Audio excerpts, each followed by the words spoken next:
Hello बच्चों, आइए हम प्रश्न देखते हैं। प्रश्न है हमारा, यदि निएंडरथल मनुष्यों के प्रत्यक्ष पूर्वज नहीं हैं, तो क्या इस स्थिति में भी यह संभव है कि मनुष्य और निएंडरथल संबंधित होते? तो इसके लिए 4 विकल्प हैं। पहला है हाँ, क्योंकि हमारे पूर्वज समान थे।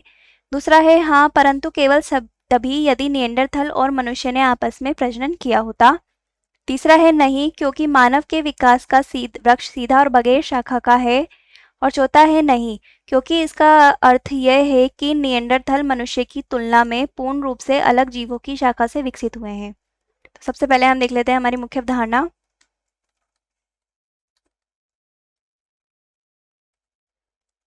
जिसमें हम देखेंगे प्रश्न के उत्तर के बारे में।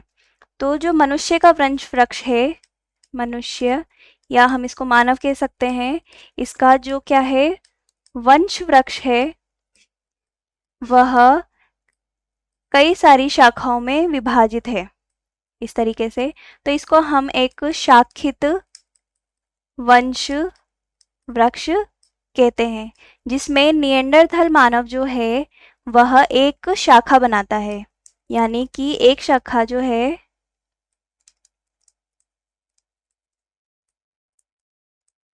वह इस शाखित वंश वृक्ष की एक शाखा बनाता है, और जो मनुष्य है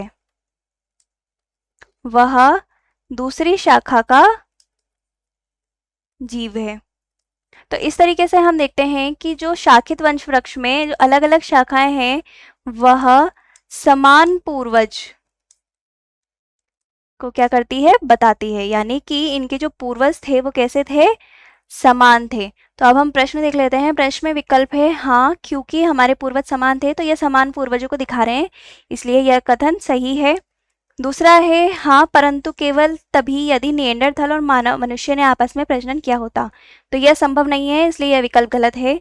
तीसरा है नहीं, क्योंकि मानव के विकास का वृक्ष सीधा और बगैर शाखा का है, तो यह भी गलत है, क्योंकि मानव का जो वृक्ष है, विकास का वृक्ष है, वह सीधा नहीं है और शाखित वंश वृक्ष इनका पाया जाता है।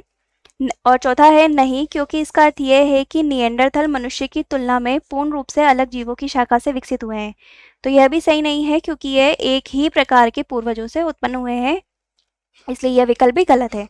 तो हमारा जो उत्तर होगा वो होगा विकल्प ए।